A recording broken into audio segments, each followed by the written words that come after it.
Recording in three, two, and one. Fellow golden retrievers, we're gonna get tied down to the bed again. Woo! I think we lost some of your words in there, but I'm with you. I got you. Can we try that again? Nah. Welcome to episode 234 of Nerdery Murdery. Big 234. I'm Zig with your nerdery. And I'm Jeffrey with your Murdery. Welcome to another week of the highs and lows, the ups and downs, the good and the bad, and the nerd and the murd. Um, I got a couple of things here. First of all, my latest watch, because I love to give stuff like that when I like stuff. Chelsea and I just finished The Institute. And that was pretty cool. It's on MGM Plus, which if you're Amazon Prime, you can get MGM Plus. It's either based on a Stephen King novel or he wrote. I don't remember. It has something to do with Stephen King. I think it may be based on his work. But anyway, um, it's this group that is that is they're stealing kids, they're kidnapping kids that have either telepathic abilities or telekinetic abilities. Oh, cool. And Well, they're not that they're stealing kids, but it's a cool right. premise for a story. Yes, and they're kidnapping them and they're using them in this institute. And I won't spoil it because it's a relatively new show. Okay. Um, but as I went through the show, I I was like, okay, why are they kidnapping these kids? What are they doing?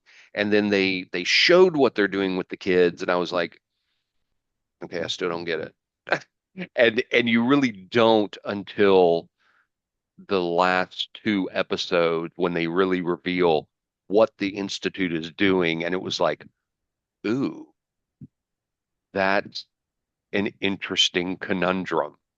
Would you? And so it's really good.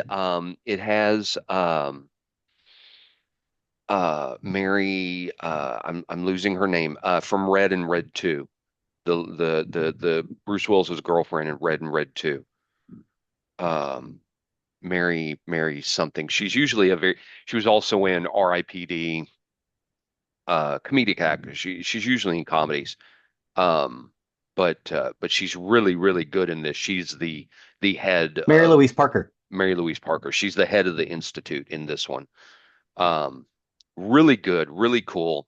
The one of the other actors is from Punisher season two. Was he in one and two? Anyway, the big bad guy, who was his friend who turned on him. He's a good actor. I really like him. Mhm. He plays a former Boston PD cop who has left the force because he had a very tragic incident, and he's shown up in this small town where he is the night knocker. He goes around and he checks doors. That's all he does Okay. all night long, checks doors and That's just his walks job. around town. He's a night That's his knocker. job. Yes. It's really a cool show, and I enjoyed it. I highly recommend the Institute. 8 episodes long, and there is going to be a season two. Nice. So I may have to really, check that really out. That cool. sounds Yeah, pretty creepy. it was very cool. I like it. And the kids are the main part of the show because they're the ones stuck in the institute. And the main character, he's like this super genius kid that the institute kidnapped. And it's pretty wild. It's pretty cool. So highly recommend it. So we were talking just before the show, and I have to get on my soapbox for a minute. So you know, I have my book out there, Prime Numbers. I've published it. I've talked about this on the show. Zig's working on his book. We have author friends, Michael Shanks from Two Geeks and a Microphone, and Stephen Boster, also from Two Geeks and a Microphone. Um, and I'm in all these different author, and I'm going to use air quotes, author support groups on Facebook because I thought that would be really cool. Debut Mhm. authors learning about how to do things, especially indie authors, because I put it in a couple of groups. I'd love to use our podcast to help you out. If you've got a book that's out there, let us review it. If we enjoy it, we'll bring you on the show. We'll do an interview. Yeah. I think that's important to do that, especially for indie authors, because it is very hard to break in to the writing industry under a traditional publishing company because there's so many out there. And technology and computers and Amazon and things like that. There's others out there, InstaSpark, I think it's called, that allow indie authors to get their voices out there. And I think that's very important because when you have a story in your head, I I think it's very vulnerable to put your story out there, and I think it's very important to put your story out there. Share it because somebody out there is going to enjoy it. Somebody out there is going to get something out of your work, and it gets that creative idea out there, no matter what it is. Well, where I was getting to in this, there's been a lot of bashing on these various groups lately about anybody who uses AI, artificial intelligence, for anything, for any type of writing, for any type of grammar, for any type of cover art, so on, so on, so on. And literally to me, it's the people that are going, they took our jobs, is what they're saying. You know, they're saying that people are using AI, that that it's demoralizing, it's disgusting, that it is hurting the quote unquote real writers out there. I'm just tired of seeing that. I don't buy that. I think AI is no different. And I've posted this out there and I've gotten blamed for this, of course. But there were people that said man wasn't meant to fly. There were people that said the typewriter is an abomination. There are people that said word processing is an abomination. Yes. This is technology just going on, and I think AI is enabling people to possibly put stories out there that never could before. Maybe they're not the best writers in the world, but they have an idea. I'm not an advocate for letting AI write the entire book for you, not by Oh any God, no. means whatsoever. But I Well, don't and if think that AI wrote the entire book, it wouldn't be any good. I 'Cause- agree. The Yeah, AI doesn't have heart. It doesn't have emotion. yeah, But I think anybody that uses it and says, here's my idea and starts writing and then says, hey, where could I improve this? Where's my grammar yeah. off? Could I It's flesh this electronic out? editing. I absolutely think so. It's And it's a free way to get your book edited. I agree. I agree. That's what it is. And And before, what you would have to do is you would have to. I'm sorry. I'm mhm, I'm I'm just gonna. I too need to stand up on a soapbox. Before, what you would have to do is go to a bookstore, usually either a technical bookstore or a large bookstore that had this section. There are these writing aids, things like Chicago Manual for Style is one of them. It's the one I know off the top of my head. There are several others. What you would have to do is get these big ass phone book sized tomes and you'd run through them and you'd look in to see what you were doing and check the grammar and things like that. It basically is one of those, except instead of you having to look it up and type it out yourself or write it out yourself, it just does it. But it's sure, no different than that. It's a way to help you edit your thoughts because I don't see I'm much. gonna be honest. The book that I'm writing is a good story. The Mhm. problem is I have 34 characters and like 15 different tribes of beings that are coming together and interacting, and I needed something to help me get those ideas into lanes so Mhm. I could Mhm. actually write the story. I know what's supposed to happen. I know how it's supposed to happen. I know specific scenes in the battles. What I'm using the AI for is to help me keep that stuff from getting all jumbled together Sure. because in my little ADHD tism brain, my assumption is you already know how this story is going to end because I already do. It's that I can't. It's helping me to put it in a way where I don't assume you already know how this is going to play out because So I so don't I don't get how other people don't have pattern recognition, and that's a flaw in my brain. You know what I well, mean? and I don't see much difference in this from this. When I was in high school, let's date me here, let's age me here, Hmm. and when I had to write my term themes, I Hmm. had to go down to the research library over on Hewlin in Fort Uh-huh. Worth, and I Research would have to library. I would have to pull books off the shelf and I would have to research and I would have to write. Well, how is it any different than I can now do that in Google without having to go through tomes and tomes and tomes of encyclopedias, tomes and Exactly. tomes and tomes of pulling It's articles gate. off a It's shelf? these people yelling. It's gatekeeping. That's all it is. It And I it don't is think, it is gatekeeping, and yes. I don't think that these folks really realize how gatekeeperish it is.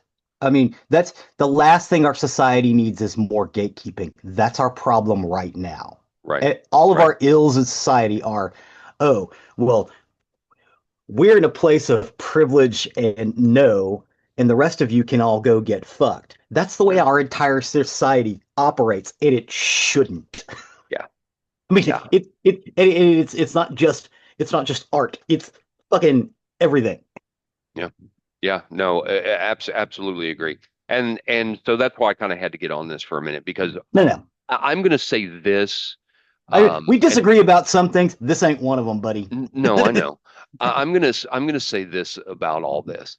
Um, and I posted this before as well.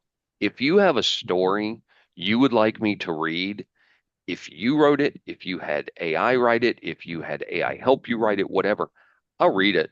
I'll look at it. I'm happy to help you out and give critique. Um, Mhm.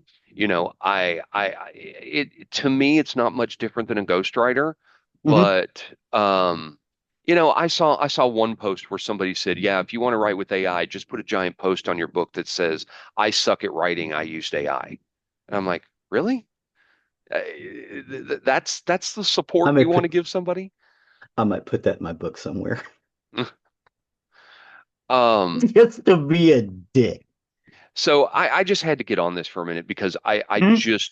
I do not understand all this bashing against people who It's are like being vulnerable enough to get their story out to the world. it's like anything else. What was that author that was really big in the 80s and the 90s that he basically traded in fear of technology? What the fuck was that guy's name? And he was lauded for a long time, and finally people just realized, oh, this guy's just afraid of technology. What was his name? He was huge. He Afraid wrote of Sphere. technology. Oh, Michael Crichton. Michael Crichton just writes Michael Crichton writes for boomers who are afraid of new technology. That's his whole shtick. And it basically that's what this sounds like. It's like just don't be afraid. Don't be Yeah. technology is there to help us, not to hurt us. Yeah, and I think they are afraid, and so Yeah. you know, people can disagree with us on this. I don't care. I just had to give my own opinion of this. And so I've started my own Facebook group to support authors, and I'm going to do everything I can to keep that hate speech out of there because it's Nice. Speaking of it's which, have you just taken a bad. look at my second draft yet? I need No, I need to know if no, where it sucks. no.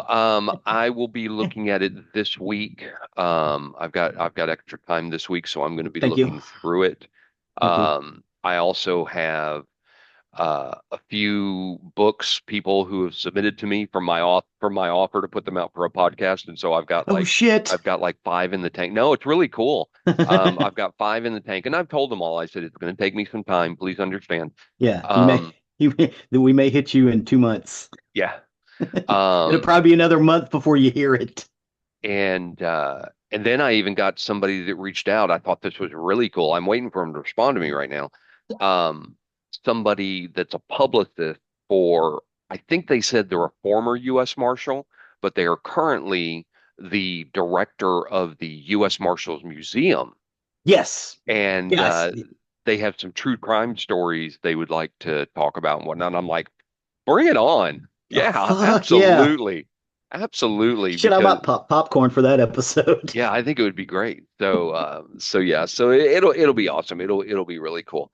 Um, so yes, I have your book on my slate for this week because I just got the second revision yesterday. Mhm. And so I have it saved so I can go through it. So Again, I think you're right. I don't necessarily need the Cimmerillion, but it did need a character yes, you list. do not need the Cimmerillion.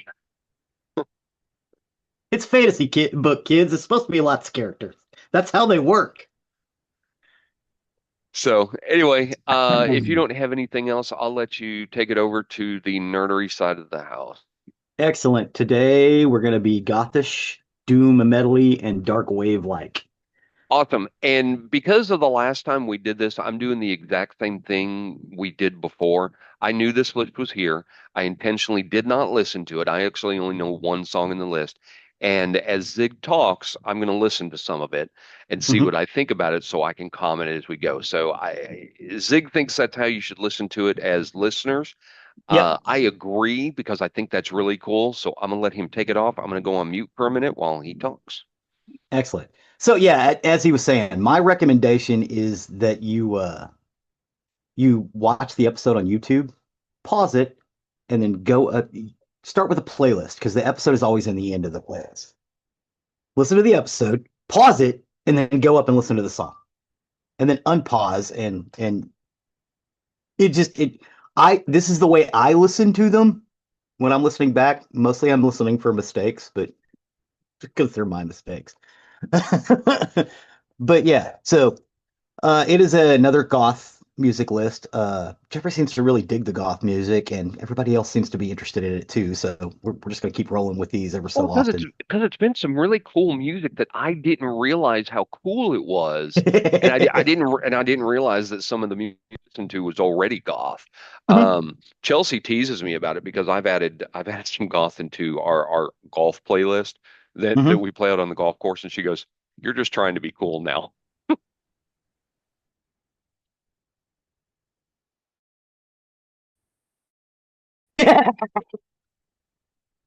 Of Neptulin. Pause. Yeah, because Chelsea says she just thinks I'm just trying to be cool now. So. The first song on the list is Moonchild by Fields of Nephilim. Um, I got some feedback. It's like you didn't have any Fields of Nephilim in this, and I was like, oh yeah, that's right. Fields of Nephilim is an old-fashioned goth band. They're an English goth rock band formed in Stevengate, Hertfordshire. Pronounce English stuff.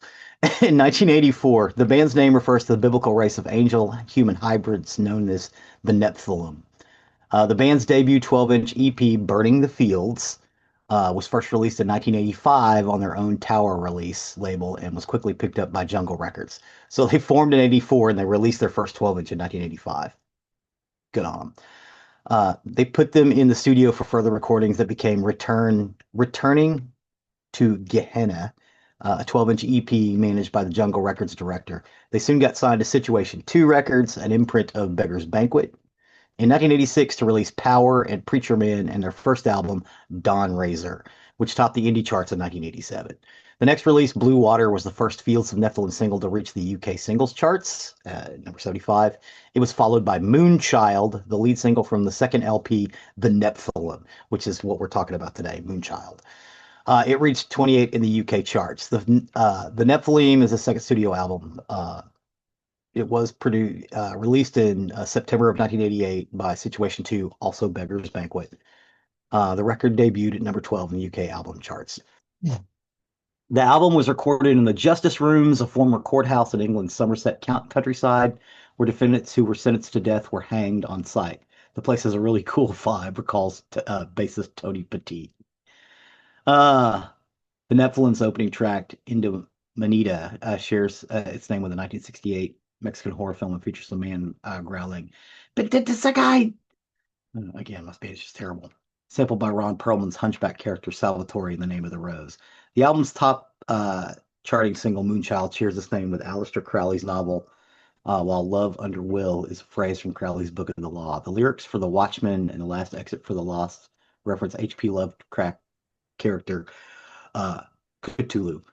The third track, Phobia, is stylistically similar to Motorhead's hit song Ace of Spades, including near identical guitar riffs. The track Shiva, originally the B-side of Moonchild single, is included only on the CD version of the album and not on the original LP release. I would recommend if you're going to get this album, get the CD version because you want Shiva. Shiva is pretty good. So, what did you think? What are you thinking about Fields of Nephilim Moonchild or I, Moonchild by Fields of Nephilim?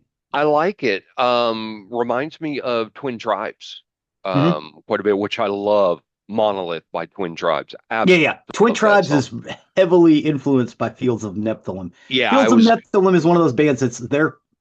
When you think about goth music, it's like Sisters of Mercy and Fields of Nephilim. That's Yeah, that's a really good song. I kind of Steven skipped through it a little bit because I couldn't understand where we were in the verse and in the chorus and everything like yeah, that. But that's a really, really good song. I like that. I'm adding that one. yeah. That one's making it in there. You just want to Yeah, be cool now. I do just want to be cool now because I'm not. The yeah, I just again with the goth music, you've got the two towers. Like a suspension bridge. You got Tower One over here is synthy orchestral mood music. Tower Two is hard guitar driving music. What you want is the ones that kind of meet in between. And I'm thinking Fields of Nephilim is one of the ones that meets in between. You want that moodiness and that long build up, a nice slow burn. Um, and you also want the killer guitar licks too. You can have it all. And basically with a goth song, that's what you want. You want it to meet in the middle. Um, the next song is Sister by She Wants Revenge. She Wants Revenge is an American rock band based in the San Fernando Valley. It was formed in 2004. The band is a duo of singers and guitarist Justin Warfield and multi-instrumentalist Adam Bravin. Their music has been influenced by post-punk, dark wave, and gothic rock. The band has sold more than 300,000 records in the US. The group's debut album, She Wants Revenge, was released in early 2006 and included the singles Tear You Apart, which has been used. Uh, it's been used in television. It is their biggest hit. It reached number 6 on Billboard's alternative songs. These Things and Out of Control. The band also released the album This Is Forever and Valley Heart before disbanding in 2012. She Wants Revenge has since reunited twice in 2015 and 2022. She Wants Revenge is the debut studio album by American rock band She Wants Revenge, mixed by Michael Patterson. The album cover shows a female model wearing white underwear, while the black cover reveals that she's holding a very large knife behind her back, i.e., she wants revenge. So this is actually off their Sister is off of their debut album, which also has Tear You Apart on there. Um, I kind of like Sister a little more than Tear You Apart. I think Tear You Apart's been overused a little bit, and it's mostly from you know, people using it in edgy TV shows and stuff as background music, which is fine. I love that they're doing that because, if you're going to use a cool song, use that.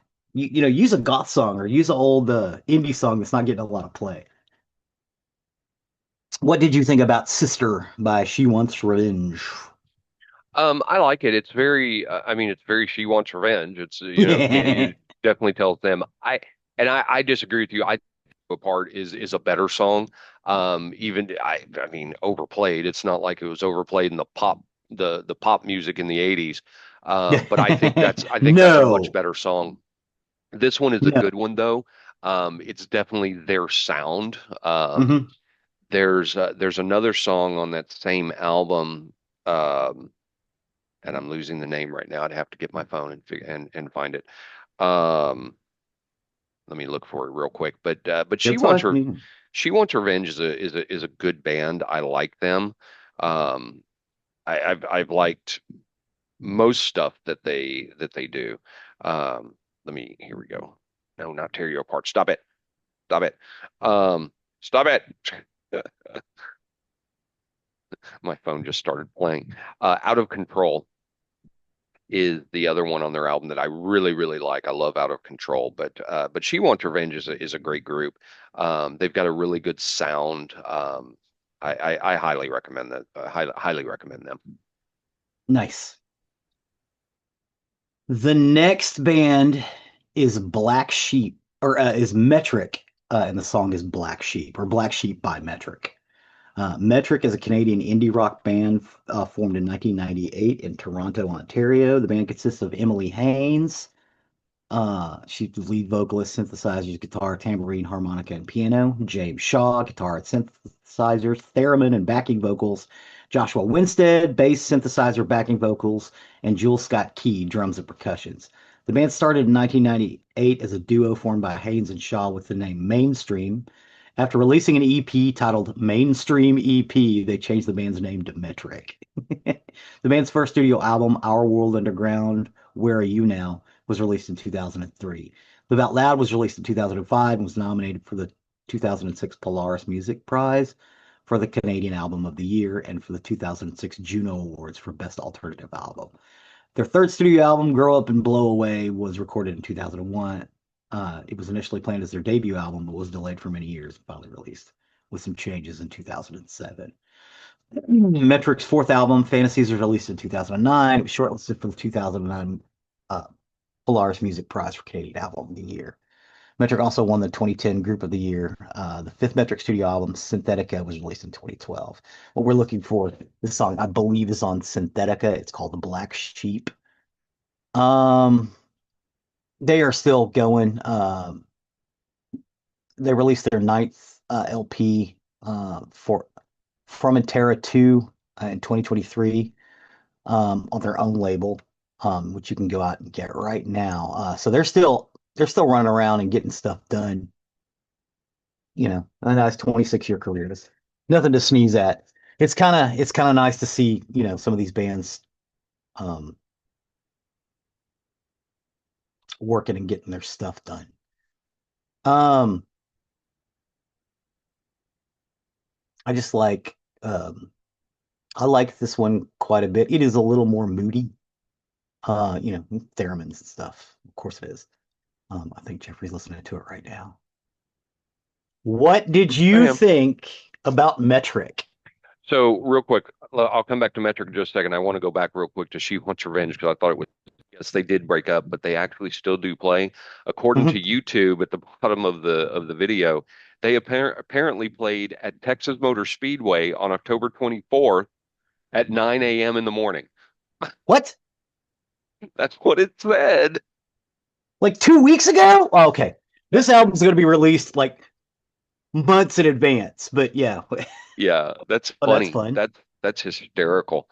No, Black Sheep is really good. It had a very troubling open to me, just the whole Black Sheep, Black Sheep. I can't say it how they were doing it, but it Hmm. was very hypnotic at first Hmm. and almost like what was it making me think of? Carousel. It was making me think of Carousel in Logan's Run. That song Carousel. actually would have fit perfect Carousel. in there. Black Sheep is good. As I listen to it, it actually kind of reminds me a little bit more of another group that you have down in the list further that I'm a little bit more familiar with. But this is a good song. I like what I was hearing so far. Really, really good Nice. beat. I like Nice, it. nice, nice, nice.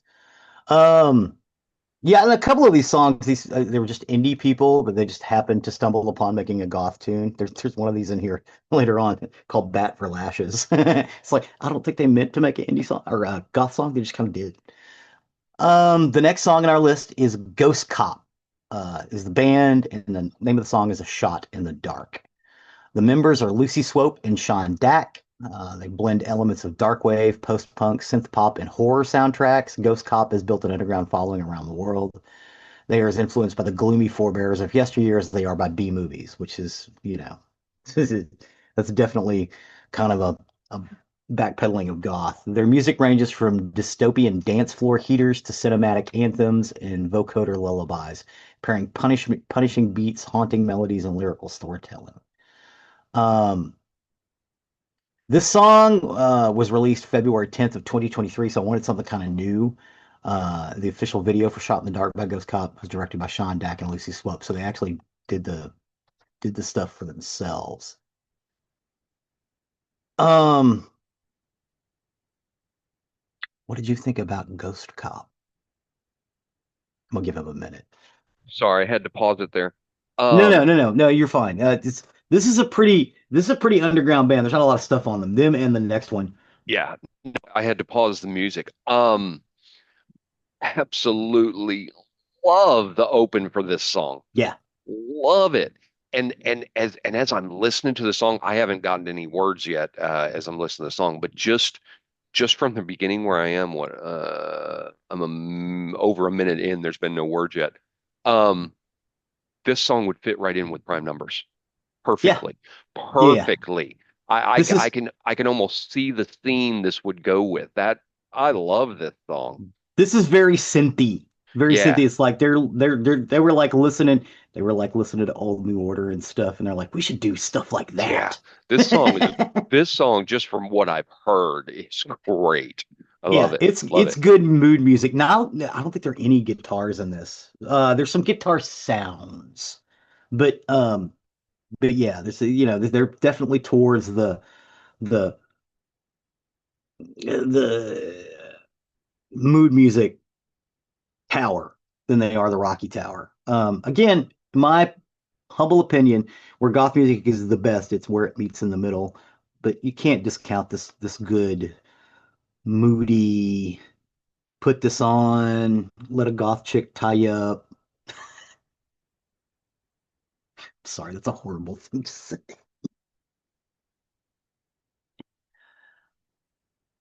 So good. I'm glad you like I'm glad you like Ghost Cop. You're still listening to it. Nice. Yes, I am. Did you get to the words yet? Yeah, I think they're about 2.5, 3 minutes in because it's like a six yeah, minute song. yeah. But No, yeah, yeah. it's definitely an atmosphere song.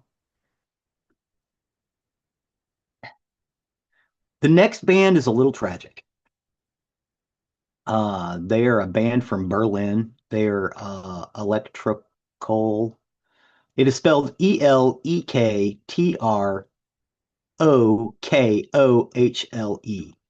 The name of the song is Introspective. Um, the members are Mr. Cigarette Butt, Suzanne Flagg, and Mona Main. They released, in addition of 300 copies, they included leaflets in this release related to the death of Susan Flagg. So Susan Flagg, who is pretty heavily featured in this video, is no longer with us. In memory of Susan Flagg, our bassist and partner in crime, who passed away too soon to see the release of this LP. We shared tears, laughs, dreams, loves, and cheap drinks. This album stands as a testament to all those unforgettable moments, and it will forever hold your presence in our hearts um, and lives. Deeply missed, Mona and Mr. Cigarette Butt. The name of the release is Cult wie die Bist. It is on Oculo Records. It is vinyl, LP 45. It is German. It was released February 1st of 2025. So this is very, very recent. Um, they say the genre is electronic dark wave, industrial, post-punk, punk. Um, Mr. Cigarette Butt's real name is Amando Longo. Um, he's actually Brazilian guitarist, bassist, or I'm sorry, Susan Flagg. His name was actually Amanda Longo. She's actually Brazilian, not German. She was a bassist and singer, but she lived in Berlin and worked in Berlin.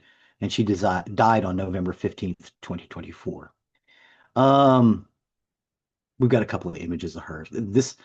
This song is amazing. This is very, very goth music. Uh, if it's hard to understand, it's because it's not all in English. You know what I mean? There's a little bit of English, mostly it's German, but it's okay. Because you want that industrial. Honestly, industrial music to me needs to be in German. I know that's kind of a weird thing to say, but honestly, I, I want it to be like Das Boot or Du hast.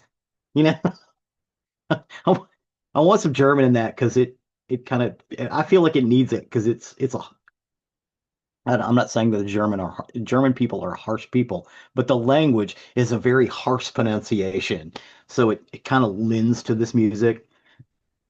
Yeah, but you can have German that's really good stuff. Yeah, yeah, I'll point to Falco with yeah. that. I think he does some very, very good. Yeah, Rock Me Amadeus, I think, is better in German. It is Um, better in German. his song, 99 Luftballons is better in German than it is in yeah, oh, English. absolutely. Falco's song Genie and Genie Part Two Coming Home are Hmm. beautiful songs. Yeah. Yes. Beautifully sang. The Well, the the message and behind them, not so much, but the Southern German is a little easier on the ear too hmm hmm than the Northern Du hast German. I don't know. There's actually a word for it, but I don't know what it is. it's guttural. It's Yeah. guttural. Yeah, exactly. Exactly. And to me, that this kind of music wins. What do you think about electrical? I liked it. I liked it a lot. It's very 80s club music to me. Yes. You talked about the hard to understand the lyrics. There's not many lyrics in it. I was able to get through Yeah. the whole song as you were talking. Um, yeah, but I like it. I like Yeah. it's really a cool song. Yeah, it is. Um, but yeah, I mean, I kind of dig some German songs. So Me too. Me too. Um, yeah, and unfortunately, I hope they keep going. Although, losing that bassist and vocalist is going to hurt them quite a bit. Suzanne Flagg, um, Amanda Longo, um, because she was kind of incredible and a great bass player. Um, so in putting this list together, um, and all these other subsequent goth lists, I realized that all the goth people that I know also really, really, really, really loved Leonard Cohen. Leonard Cohen is especially the I'm Your Man album. Leonard Cohen was more of a poet and kind of a world music person. But the song is Everybody Knows, which is I think his most famous song. That and um, oh my God, Hallelujah, which usually people don't know it by him. It's by other people because everybody's recorded Hallelujah. Jeff Buckley recorded a great version of it. For the film Shrek. Oh my God, what's his name?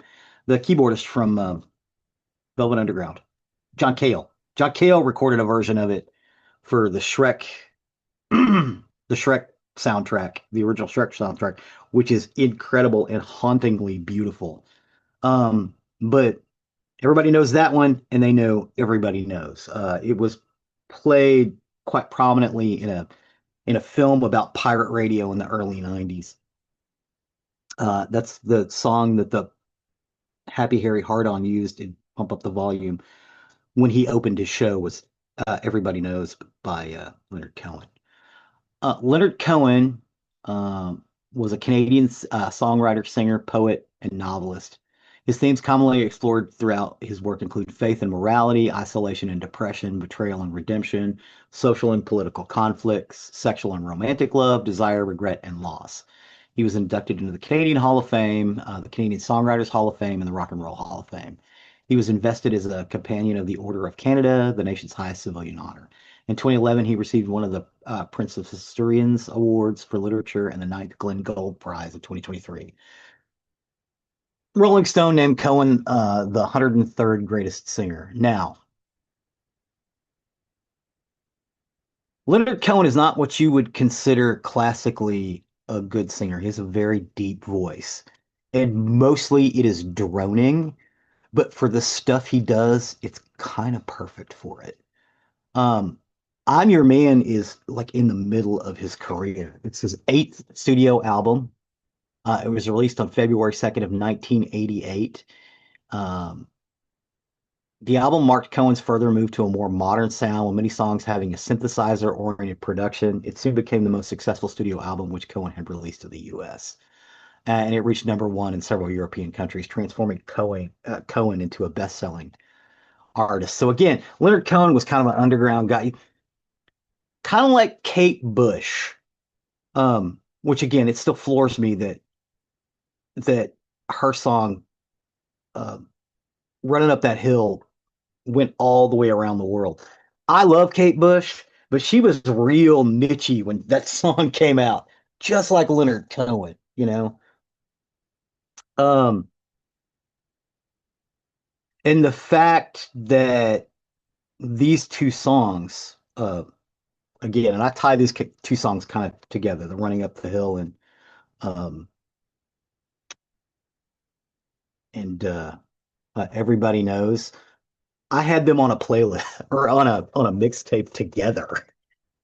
It was that and a couple of Cure songs, and it was just like, I can play this while I drive. And Deliverance by um the Sisters of Mercy.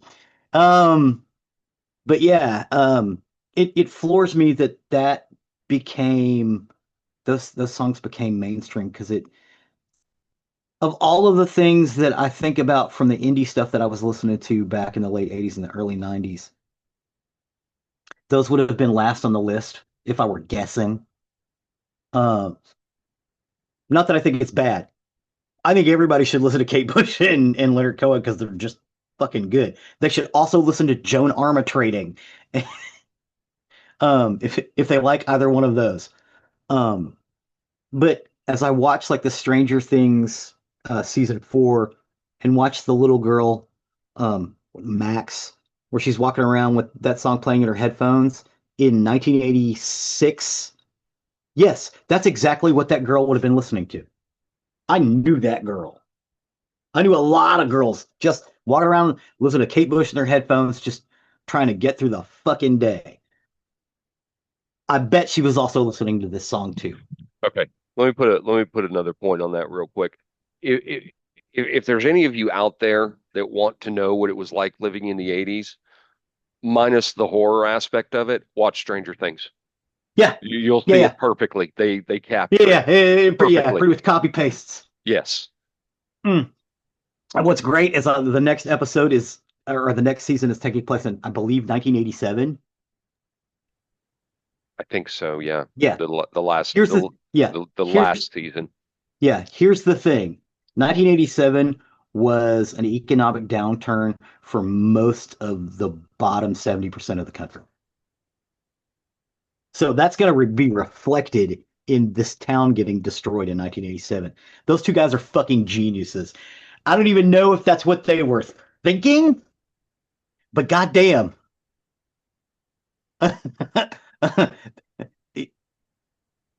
Brilliant. Anyway, it's so fucking meta. I've digressed. We're talking about Everybody Knows off of I'm Your Man. Now, as good as this song is, it's not even the best song on on this album. Uh, in my humble opinion, I'll Take This Waltzes or I'm Your Man, 1A and 1B, but followed quite closely by Everybody Knows. What do you think about Everybody Knows by Leonard Cohen? That's the song on the list I knew. Mm-hmm. Of course I knew it because there's I like two versions of the song because I know multiple people have done this as well. But Yeah, him and Concrete Blonde, yeah, I like their version of this as well. yeah. I love Concrete Blonde's version. They got a lot of shit for it. It's like, there's a good version. It's nice But to hear somebody sing this in more than one note. yeah, yeah. And in this song, I mean, this song takes me back to Pump Up the Volume, a movie I Hmm. absolutely love because it's featured in that. But Leonard Cohen is great. I did not realize it was goth. Again, one of those things that I just didn't know uh, that's Yeah, where it I was think he classified. stumbled into a lot of goth people listen to this Hmm. in mixes with their goth music. So Gotcha, it's one of those ones that kind of stumbled into being goth. gotcha. But yeah, Goth adjacent, maybe is everybody better. knows Yeah. is a great song. It's a very Mm-hmm. haunting song. Mm-hmm. Great song. Yeah, especially with that little uh, bouzouki Hmm. or Hmm. Spanish or Greek guitar that's going on in the Whatever it is, background. It yeah. just, oh my God, beautiful. The next song is I Love You by the Fontaines DC. Fontaines DC are an Irish post-punk band formed in Dublin in 2014. The band consists of Brian Chayton, Connor Curley, Connor Digo Deegan, uh, on bass, Connor Curley's on guitar, Grian Chatton is on vocals, Tom Cole on drums, and Carlos O'Connell on guitars. The band members met while attending BIM Music. Dublin Music College and bonded over a common love of poetry. They began to self-release singles and perform live regularly, signing to Partisan Records in 2018. The band's debut album, Doggerel, was released on April 12, 2019. To widespread critical acclaim, it was listed as the album of the year on record store Rough Trade's website. Album of the year by presenters of the BBC Radio 6 Music and nominated for the Mercury Prize, Choice Music Prize. The band's second studio album, A Hero's Death, written and recorded in the midst of touring to promote their debut album, was released on July 31st, 2020. A Hero's Death was nominated for Best Rock Album. Their third album, Skinty Fia, released in 2022. Skinny Fia is the third studio album. It was released on Partisan Records, and it is what the song "I Love You" is on. It's Skinny Fia was produced by Dan Curry. Its title refers to an old Irish saying that drummer Tom Call's great aunt used to say. The phrase "Skinty Fia" translates to the damnation of the deer. Both the title and the cover art allude to the extinct Irish elk, also known as the giant deer. So I don't. They're a post-punk band. I don't think they were going for a goth sound. I think again, like Leonard Cohen, they just kind of stumbled on it in this. And this is relatively recent. They released another album after Skinty Fia. They released Skinty Fia in 2022, and then Romance in 2024. Again, not trying to do a uh, a goth record per se. They just kind of stumbled onto it with this song. This might be more goth adjacent than anything else, much like everybody knows. You've got, but it's got the sound. It's definitely more guitar oriented than atmospheric oriented. But to me, it kind of dovetails quite nicely. If you put all of these goth songs into a playlist that we've talked about, I think you're going to end up with like 50 songs. It's great. You could put them on at a club and just let them roll. Um, this would dovetail in quite nicely. What did you think about "I Love You" by Fontaine's DC? Well, you hit the first one on our list I really didn't like. Oh I yeah. like the music of it that felt out of place for me. I didn't like his voice very much. Hmm. But as I was listening to this, it was kind of funny the way that the music was kind of going and how it was portraying. The thought in my head was, huh, this is somebody trying to do a power ballad in goth. Yes. Yes. Yeah, exactly. I don't think they were originally going for a goth sound. They just kind of stumbled on it. Maybe, maybe. I just kind of found the singer's voice a little annoying, almost a little fingernails on the chalkboard. Mhm. Um, but the music in itself is very, very good. But like I said, yes, I just heard power ballad written all over this as I was going through it. And it was kind of It's a funny, goth power ballad. but it's not one that I could listen to over and over again because the singer just throws me off. Right on. That's fair. The next song is How Not to Drown by Churches. Churches spelled Chvrches. It is pronounced churches. Uh, what is interesting about this song is they did get a guest vocalist on it. It is Robert Smith of The Cure. Uh, Churches are a Scottish synth pop band from Glasgow formed in September of 2011. The band consists of Lauren Mayberry, Ian Cook, Martin Doherty, and officially since 2018, Johnny Scott. Mostly derived from synth pop genres, Churches also incorporates indie-tronic, indie pop, and electronic dance into their sound. Um, 2 years after their formation, Churches released Recover EP in March of 2013, which includes the hit The Mother We Share" and Recover. The debut studio album, The Bones of What You Believe, was released in September of 2013. While the band was ranked fifth on the Sounds of 2013 list by the BBC. 2 years later, in September of 2015, the band released their second album, Every Open Eye. The third album, Love Is Dead, was released in 2018. Screen Violence was released in 2021. Screen Violence is the fourth studio album by Churches. Um, it is the lead single, He Said, She Said, was released. The album was announced alongside the second single, How Not to Drown, which was a collaboration with Robert Smith of The Cure. The album was promoted with a North America tour from November to December of 2021. Robert Smith does figure pretty heavily on a giant screen in this video. Look at all Robert Smithy.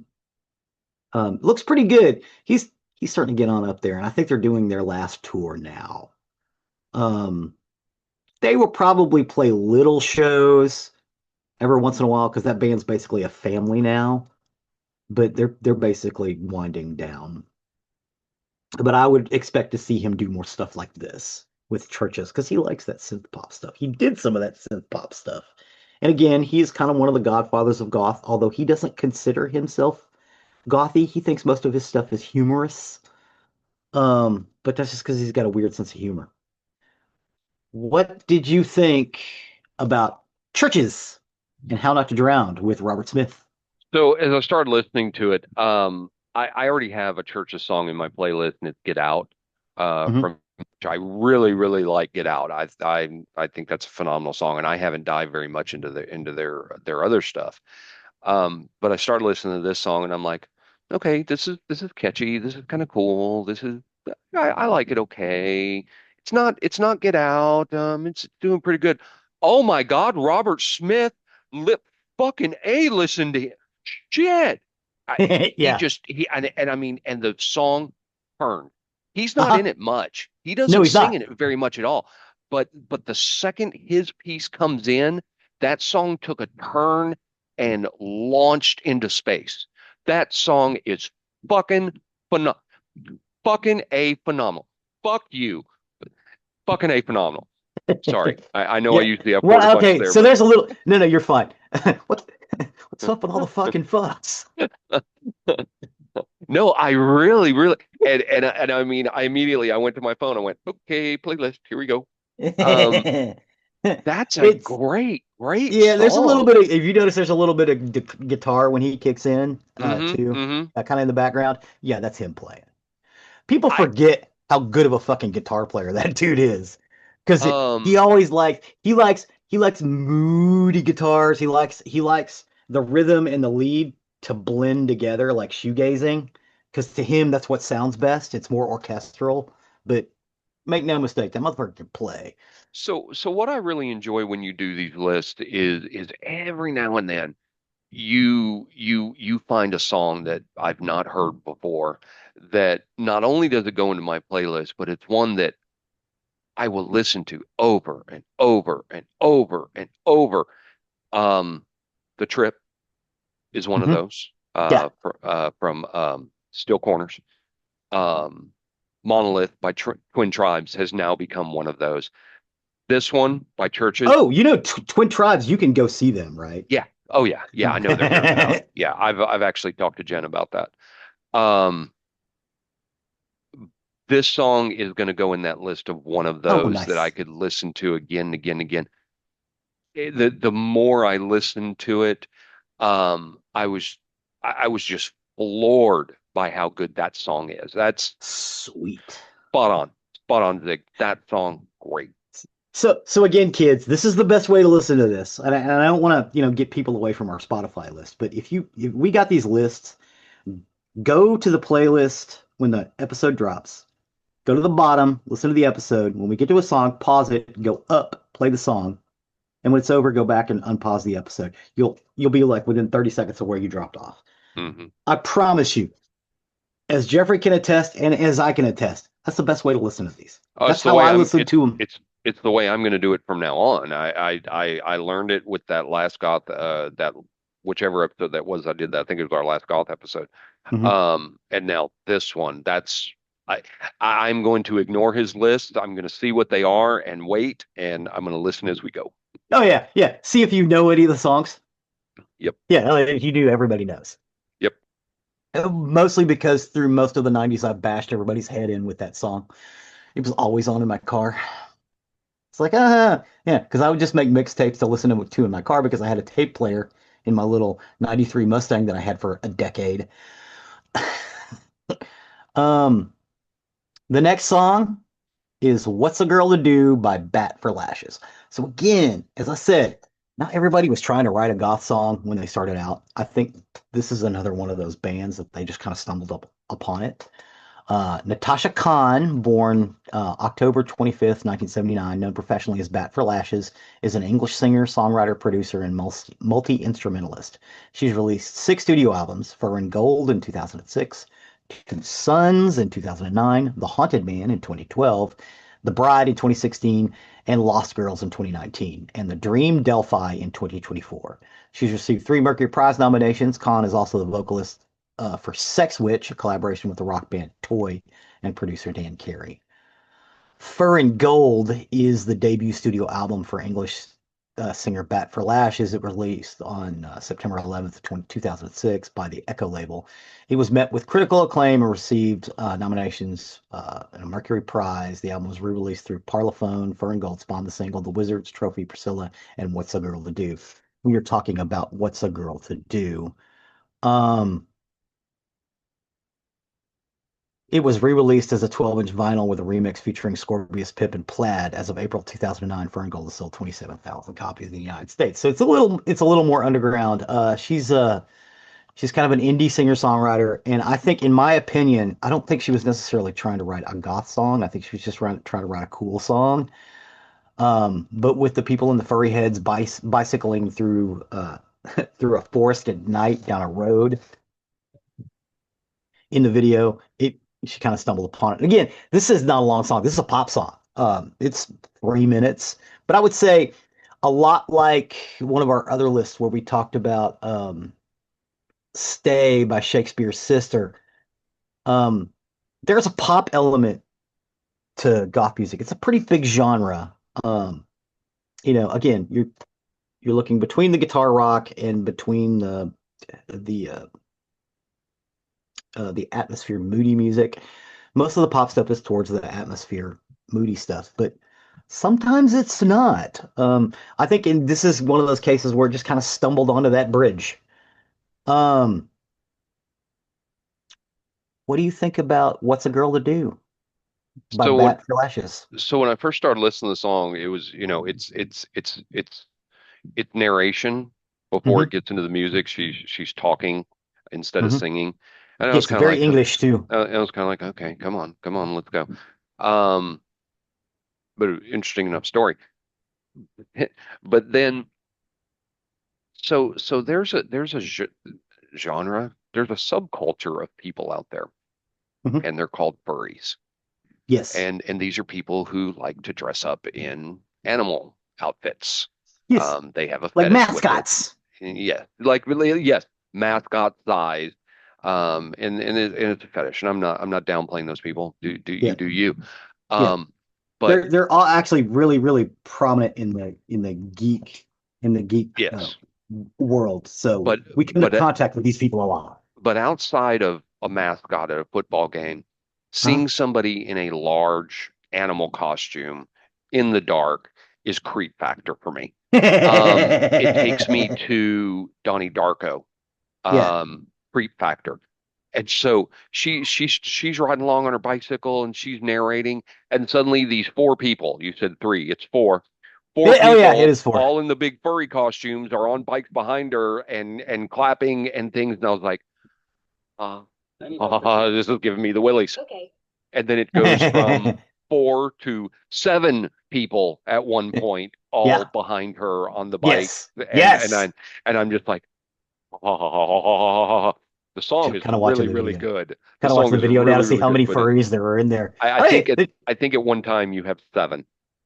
okay. Um, it's creepy. It is we had that one song in the goth list. She passed away.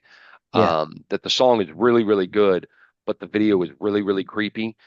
This is another one of those. The song is really, really good. The video is very, very creepy. Yeah, it's a little creepy. I think it's all Yeah, in the dark in this English forest. yeah. Not, I don't think she was necessarily trying to write a goth song. I think she just ended up doing it. It wasn't like Fields of Nephilim. They're trying to write goth music. Not this one. Um, so again, for the next song, we have discussed about how goth and punkabilly have a bit of crossover. Um,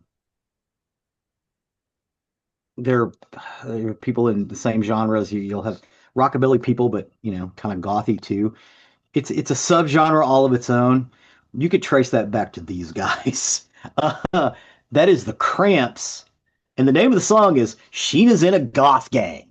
So there was a play on "Sheena is a Punk Rocker" by the Ramones, but this is one of those ones that is, oh goodness, um, just it's just, I mean,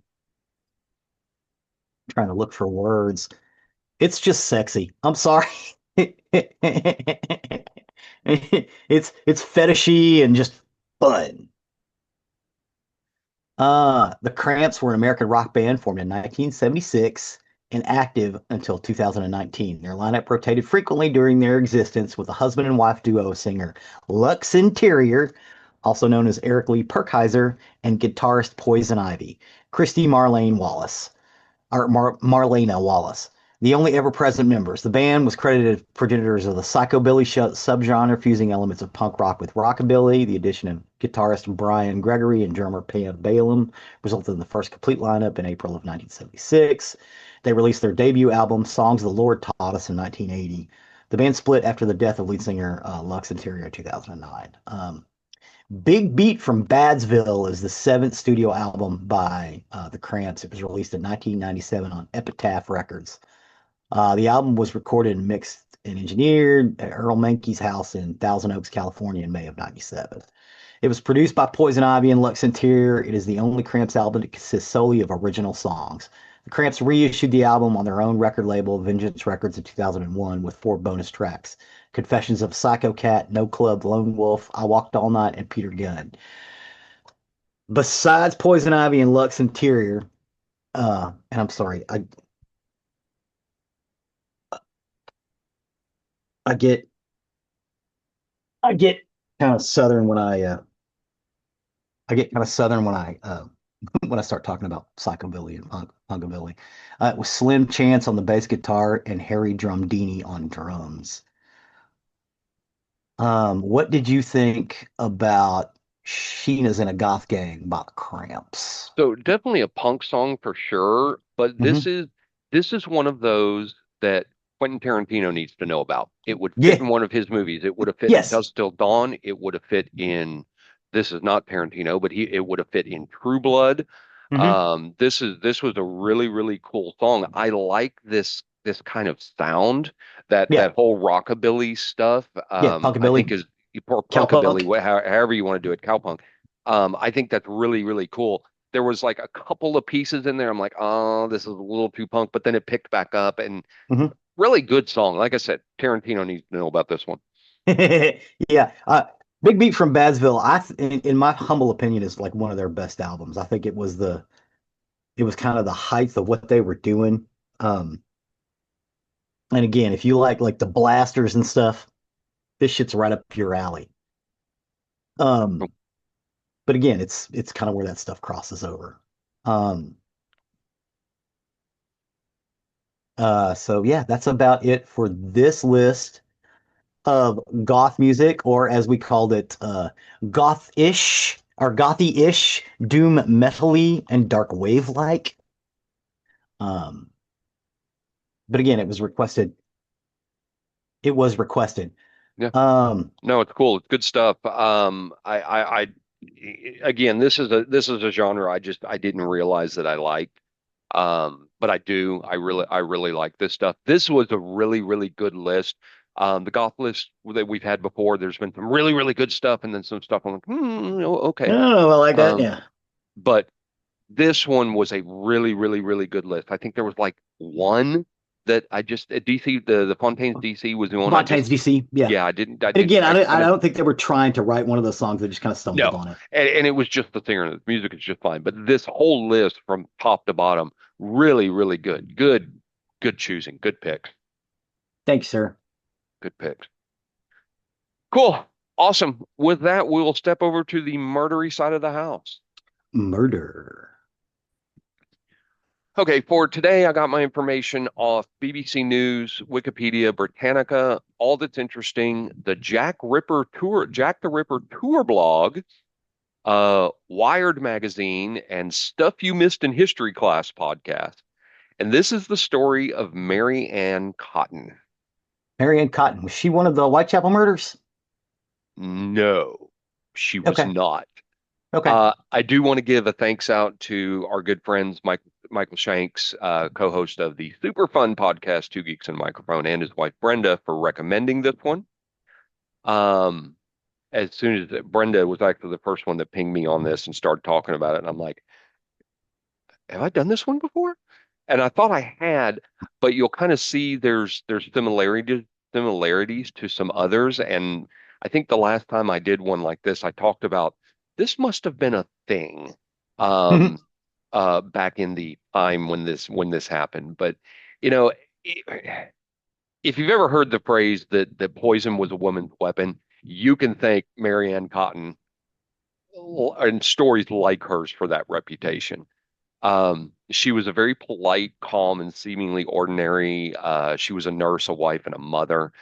She grew up in the villages of northeast England during the 1800s, and nothing about her Mhm. really stood out. There was nothing that really seemed dangerous.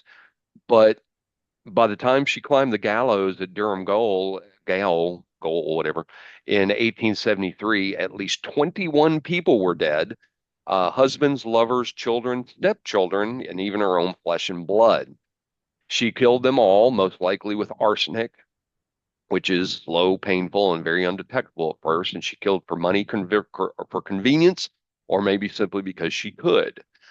This was England's first female serial killer and one of the most quietly terrifying figures of the Victorian age. Very, this is giving a very arsenic and old lace feel. Yeah. And we've talked about some other killers in the past that used arsenic to do. If I recall right, if I go back, Nanny Doss, Hmm. I believe used some arsenic. Hmm. This kind of just harkened back to this, and so I'm just, I wonder that they all have their own little internet back then, and hey, if you use arsenic, you can get away with fucking anything. So Yeah.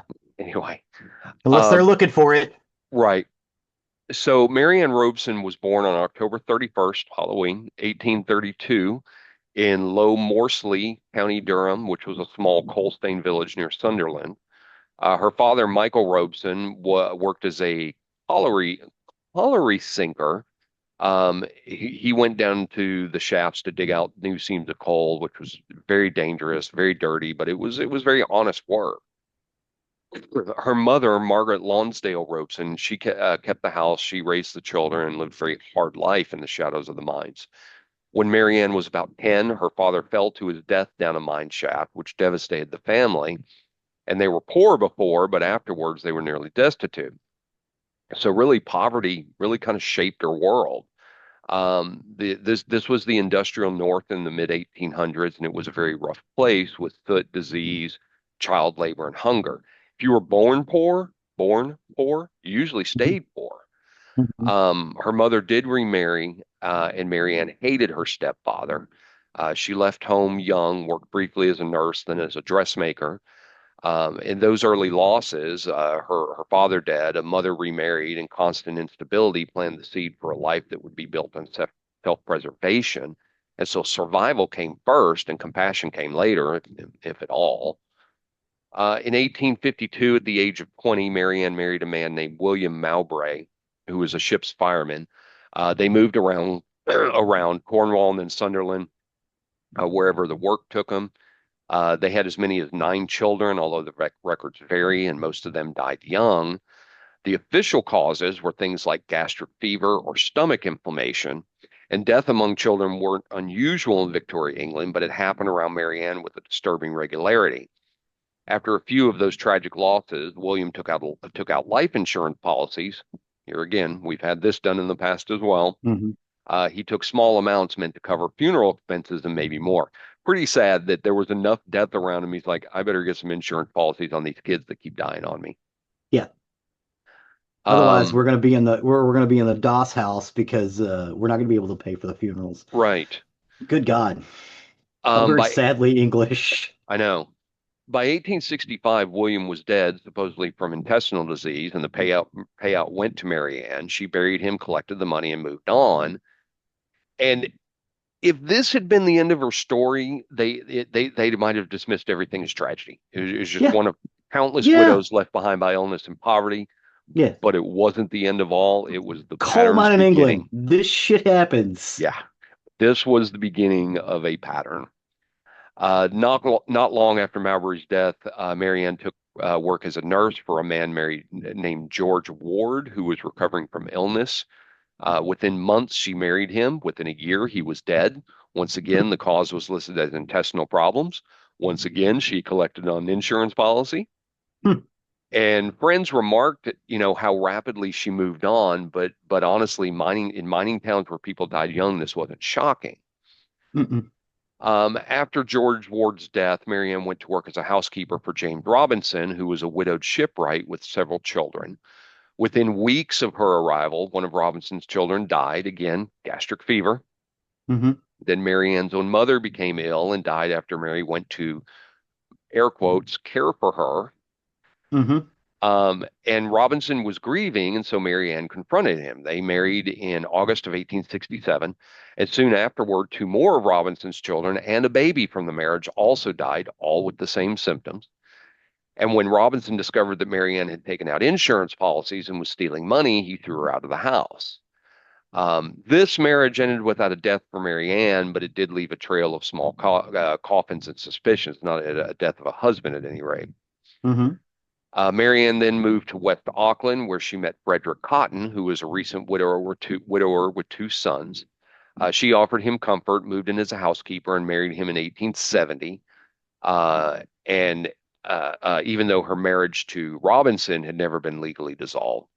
But soon, Frederick's sons died, followed by an infant daughter, and then Frederick himself fell ill and died, and Mary got another insurance payout.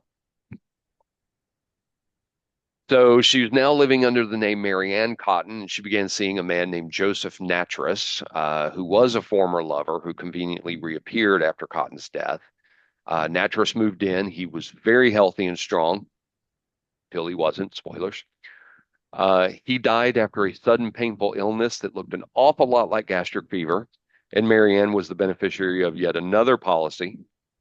Now, at this point, local gossip started to stir up a little bit. There were too many funerals, a little too many coincidences, and too many fevers. Insurance Um, companies had to pay out too many times to this lady. yes, but Victorian England was a polite society. Nobody wanted to believe that a very tidy, well-spoken widow could be a serial murderer. So she moves on. She's making a fortune. After Nattress's death, Marianne was left with one surviving stepson, Charles Edward Cotton, who was aged 7. She told neighbors that he had died and the parish would need to cover burial costs.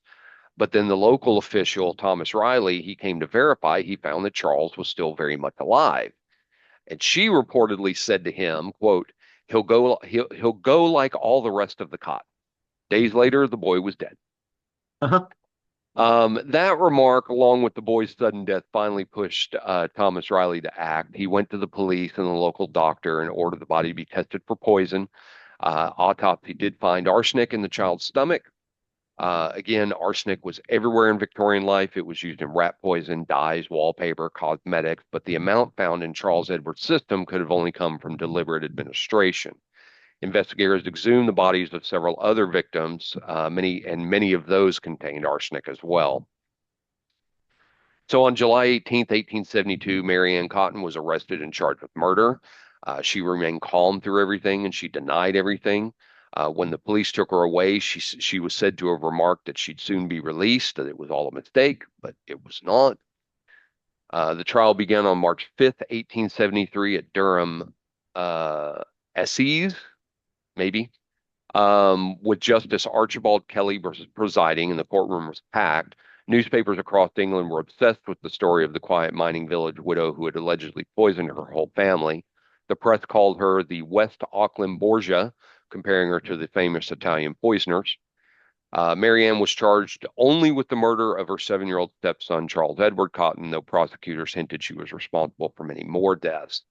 The evidence centered on the chemical proof of arsenic in the stomach, witness testimony about her remark that he'll go like all the rest of the Cottons, and her pattern of serial bereavements and insurance payouts. The defense argued that arsenic was common in the household and that accidental poison couldn't be ruled out, but the prosecution pointed out the scale and consistency of the pattern. So many people all dying the same way, all after she took out insurance policies. The jury deliberated for all of 90 minutes, and the verdict was guilty. When Justice Kelly pronounced the death sentence, Marianne reportedly stood straight and composed. She continued to protest her innocence, saying she was a victim of circumstance and gossip. While waiting for execution, she was visited by she and offered the chance to test, but she refused. Rumor circulated that she had kept a list of all her victims hidden somewhere in her cell, but no such list was ever found, and public sympathy was scarce. The press painted her as cold and calculating and, quote, a monster in crinoline. I don't know what that means. I meant to look that up. So on the morning of March 24th, 1873, the day before my birthday, but not in 1873, crowds gathered outside Durham Gaol. Hangings had recently been abolished, but word of her execution spread quickly. The hangman was William Calcraft, notorious for his long drop failures that led to slow strangulations. And true to form, the rope was cut short.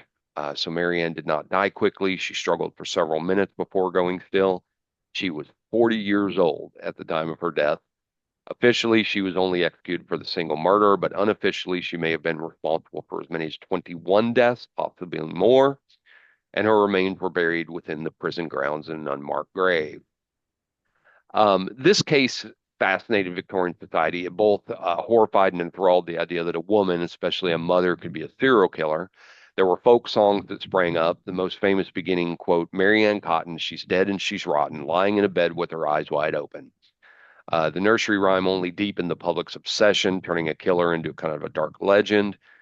Newspapers debated her motives. Some said it was greed, others said madness, a few suggested sheer evil. The reality, though, was really probably simpler. It was a world where women had few economic options. She turned to life insurance into survival, and she weaponized compassion for cash. Forensics advanced because of cases like hers. The March test for arsenic detection, developed decades earlier, became more widely trusted. Coroners began preserving contents more consistently, and the public started recognizing the signs of chronic arsenic poison, which is diarrhea and vomiting, and the telltale gray pallor. Marianne lived in a time when poverty was really a death of its own. Insurance was one of a few ways a working class woman could gain money or freedom. And she didn't just manipulate the system, she perfected it. Victorian England idealized women as caregivers, as gentle, moral, and nurturing. The notion that a woman, especially a mother, could repeatedly murder her own children undermined that social order. And her story forced people to confront the uncomfortable truths about human nature that cruelty is not just bound by gender. Marianne's conviction marked a turning point for forensic chemistry. Arsenic detection had existed since the 1830s, but her case showed that science could finally outpace the secrecy. The chemist beaker became as crucial as the policeman's notebook. Marianne Cotton's crime predate Jack the Ripper by more than a decade, yet she remains a shadowy figure compared to him, partly because her murders happened in the domestic sphere behind closed doors, quietly and patiently. She was in many ways the embodiment of hidden danger. It's a reminder that evil doesn't always wear a villain's face. And in the end, Marianne Cotton's life read like a ledger. It's an industry of names, deaths, and payouts. She moved through the mining towns and boarding houses like a storm nobody saw coming, leaving grief behind her and walking calmly into the next village to begin again. She wasn't a criminal genius. She wasn't glamorous or cunning in a Hollywood sense. She was something very more disturbing. She was ordinary. And that's why she still haunts the pages of history because she knows how quietly a serial killer can live among us. So the next time you hear that old rhyme, if you do, remember the woman behind it, Marianne Cotton, the Black Widow of England, and the first serial killer, and one of the first serial killers ever caught by science. That's right, And that by and that's science. the story of Marianne Cotton. Well, thank you, sir. I'm wondering if she used chocolate. I don't know. It really because they don't have any definitive evidence on what she did. Just Yeah, So, but I think it's really cool. yeah. Um, But anyway, yeah, thanks to Mike and Brenda for that. I do appreciate the suggestion on that. I always love suggestions. They've got a couple more that they sent me that I'm in the middle of looking through now. But thank you for that, Sweet. and thanks for staying along with me on that ride. Well, thank you, sir. That was highly interesting. Cool. So that will take us to the end of another recording week. As always, you can find more about us on nerderymerdy.com. That's our hub. That's our website for everything about us. You'll find more about us, information about the show, links, pictures, and the link to our YouTube page, which they so often update. Yeah, kids, definitely check this out on the YouTube page because that's where the playlist is. You can actually listen to this music. I think more people should listen to it. There's some really great indie stuff that's not, everywhere, but it's really good. Awesome. Appreciate that. Appreciate all your work on that.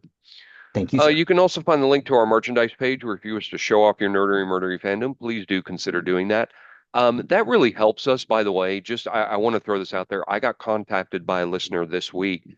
It was about my book, but the same thing can happen here. This person happened to be carrying my book through a store and got stopped by four people to say, "Hey, what are you reading there?" Our logo sitting out there, people will ask about that. Yeah. The name of the show itself kind of sparks some interest. Nerdery and Murdering. So please do consider purchasing some merchandise. It is literally free advertisement for us. And Yeah. there's some good stuff out there to show off your Nerdery and Murdering fandom. Yeah, pick up the Cue the Music shirt. It's awesome. Yeah. You can also become a patron if you would like. The link to our Patreon account is on our website as well. Just like our merchandise sales, our patrons help with the costs that are associated with this show. It costs to keep us on the air for our storage, for our downloads, for our web page, and everything that goes along with us. It's not cheap, it's not free, and we do appreciate each and every one of you. Please and thank you. Please and thank you. One thing you can do for completely free is leave a 5-star review wherever you can. The internet is full of algorithms, and the more you review us, the more people find us and find the information that we're talking about that maybe they may be interested in the topic we discussed. And last, but certainly not least, as always, to our good friend Chuck, you can go to sleep now. Good night, Chuck. Good night, Chuck. With that, I have been Zig with your notary. and I'm Jeffrey with your murdering. Cue the music.